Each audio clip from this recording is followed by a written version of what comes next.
오늘 본문은 어제 본문에 이어서 메시아이신 예수님의 권세가 어떤 것인가를 보여주는 말씀입니다. 어제 본문에서 예수님은 피조 세계를 다스리는 권세를 가지신 분이라는 것을 친히 나타내셨습니다. 말씀 한마디에 바람과 바다가 순종하고 잠잠해지는 그런 권세, 여러분 이 권세가 예수님의 권세입니다. 이것은 사람의 권세, 사람의 한계를 뛰어넘는 하나님의 권세인데, 이 권세를 예수님이 직접 보여줌으로써 예수님은 바로 이런 권세를 가지신 하나님이시다, 하나님의 아들 메시아이시다는 것을 나타내 보여주셨습니다.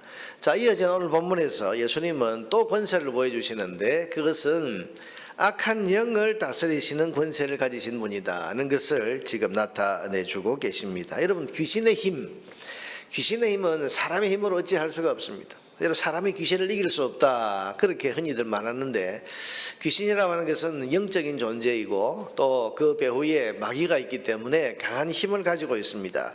그래서 귀신 들린 사람은 자기 의지대로 살아갈 수가 없습니다. 27절에 보면 오늘 본문에 귀신 들린 이 사람의 형편을 이야기를 하는데, 예수께서 육지에 내리심에 그 도시 사람으로서 귀신 들린 자 하나가 예수를 만나니 그 사람은 오래 옷을 입지 아니하고, 여러분, 벗고 살았어요. 이게 자기 의지겠습니까? 자기 의지대로 안 되는 거예요. 또 집에 거하지도 아니하고 무덤 사이에, 여러분 누가 사람이 자기 의지로 무덤 사이에 거하려고 하겠습니까? 이건 자기 의지가 아닙니다. 귀신 들리면 이게 자기 의지대로 할 수가 없는 거죠. 왜? 귀신의 권세가 강하니까 거기에 그 사람이 이리 끌려다니고 저리 끌려다니고 마치 종처럼 노예처럼 그렇게 끌려다니는 겁니다. 29절에도 보면 귀신이 가끔 그 사람을 붙잡음으로 그를 쇠사슬과 고랑에 매여 지켰으되 그 맨 것을 끊고, 쇠사슬과 고랑에 사람을 묶어 놓았는데 하도 이게 엉뚱한 짓을 많이 하니까, 근데 그것을 끊어버리고 귀신에게 들려 광야로 나갔더라. 여러분, 쇠고랑을 끊을 수 있는 힘이 사람에게 있겠습니까? 이게 귀신의 권세. 지금도 여러분 귀신에게 사로잡히고 악한 영에게 사로잡힌 사람들은 자기 의지대로 살 수가 없어요.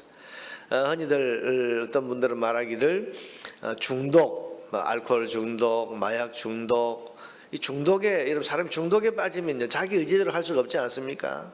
술이 이끄는 대로 가야 되고 마약이 이끄는 대로 가야 되고, 그것처럼 귀신에게 사로잡힌 사람은 그렇게 산다, 그런 이야기를 하는데, 그런데 이런 귀신이 오늘 이 사람에게는 한둘이 아니라 군대라고 불릴 만큼 엄청나게 숫자가 많았습니다. 그런데 이런 군대 귀신, 때로 있는 이 귀신도 예수님을 보고는 그 권세 앞에 복종하고 있습니다. 돼지떼에게 들어가기를 구하니 허락하시니까 돼지떼에 들어갔다.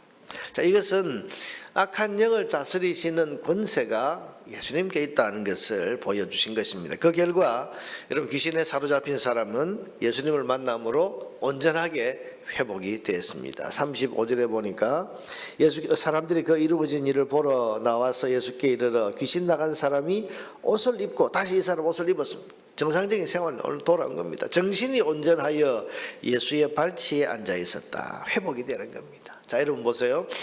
귀신이나 악한 영은 사람의 힘으로는 어쩔 수 없지만 우리 주님 예수 그리스도의 권세 앞에서는 쫓겨나고 굴복할 수밖에 없는 무력한 것에 불과하다는 사실을 믿으시기를 바랍니다. 그래서 그러므로 그리스도인은 악한 영을 두려워할 이유도 없고 악한 영에게 사로잡힌 사람을 꺼려할 이유가 없습니다.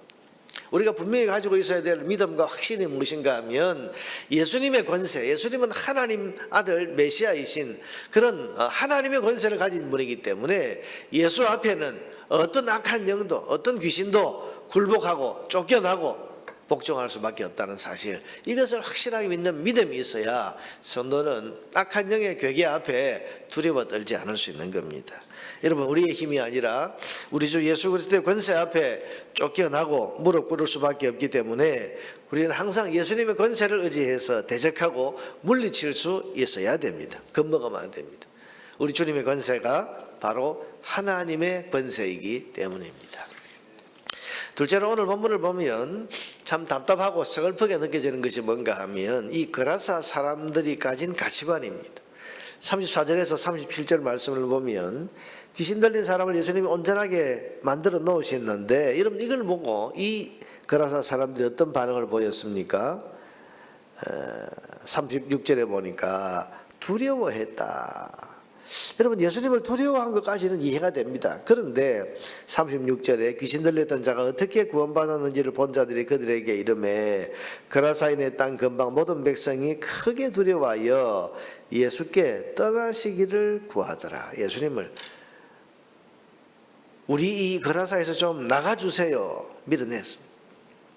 여러분, 자기 마을에 누구도 이 컨트롤할 수 없던 이 귀신 들린 사람, 귀신에게 괴롭힘을 당하던 이 사람이 정상적으로 회복이 되었다면 기뻐해야 되고 감사하고, 그 악한 영을 쫓아내고 귀신 들린 사람을 정상화시킨 이분에 대해서 마땅히 환영하고 열광을 해야 됩니다. 그런데 이 사람들은 한 사람이 회복된 것보다 자기들의 재산에 더 눈이 갔습니다. 더 거기에 마음이 갔습니다. 오늘 이 누가복음에는 돼지 떼라고 나와 있는데 다른 복음서에 보면 이 돼지 떼 수가 2,000마리에 이르렀다. 재산으로 따지면 여러분 2,000마리의 돼지 떼 굉장한 숫자입니다. 그런데 세상적인 시각으로 이 거라사인들이 가진 이 가치관으로 보니까 2,000마리의 돼지 떼라고 하는 자기 재산이 이 한 사람이 귀신에게서 풀려나고 해방되고 구원받는 것보다 훨씬 더 이 돼지떼 2,000마리가 귀하게 여겨졌어요. 저 예수가 이 거라사 우리 지역에 있다가는 우리 재산에 또 무슨 손해가 일어날 줄 모르고 또 우리에게 무슨 피해를 입힐지 모르고 이런 피해라고 생각을 하는 거죠. 그러니 우리 마을에서 좀 나가주세요. 여러분, 구원의 기회를 발로 차버린 것도 문제지만은 근본적으로 이 사람들이 가진 가치관이 뭡니까? 한 사람이 구원받고 그래서 온전한 그런 하나님의 사람으로 회복되는 것, 이것보다 이 예수로 인해서 내 삶의 피해가 올까, 내 재산에 손해가 올까, 이런 가치관을 가지고 있는 것.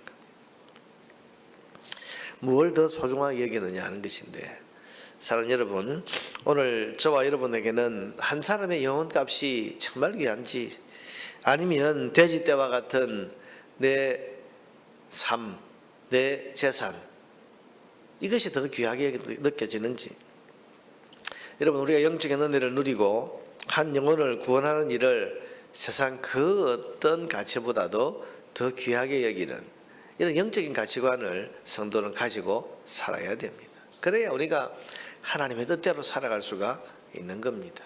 물질의 유혹에 이끌리고 또 내가 지금 누리고 있는 내 삶이 뭔가 예수로 인해서, 내 예수 믿는 이 신앙으로 인해서 내 삶이 뭔가 피해를 입을까 하는 이런 세상적인 가치관이 아니고, 우리가 한 영혼을 구하고 하나님의 기뻐하시는 그런 뜻을 이룬다면 세상에 있는 그 어떤 것보다도 주님의 뜻을 이루고 한 영혼을 구원하는 것이 더 귀하다고 하는 이런 주님이 가지신 영적인 가치관을 우리가 소유하게 되어야, 그럴 때 우리가 주의 뜻대로, 하나님의 뜻대로 살아갈 수 있지 않겠습니까? 이 새벽에 여러분,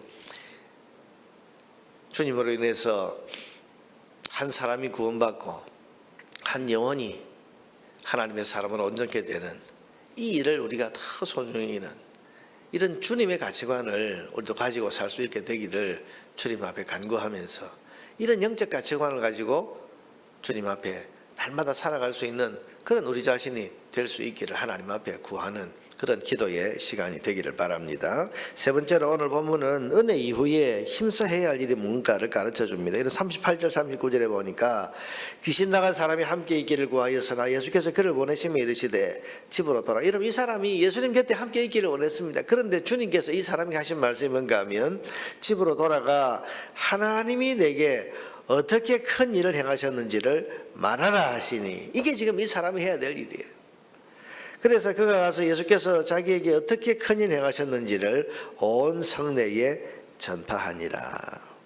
우리는 구원의 은혜를 받은 이후에 이 말씀대로 살아야 됩니다. 이제 우리가 구원받은 이후에 우리가 힘써 행해야 될 일이 뭡니까?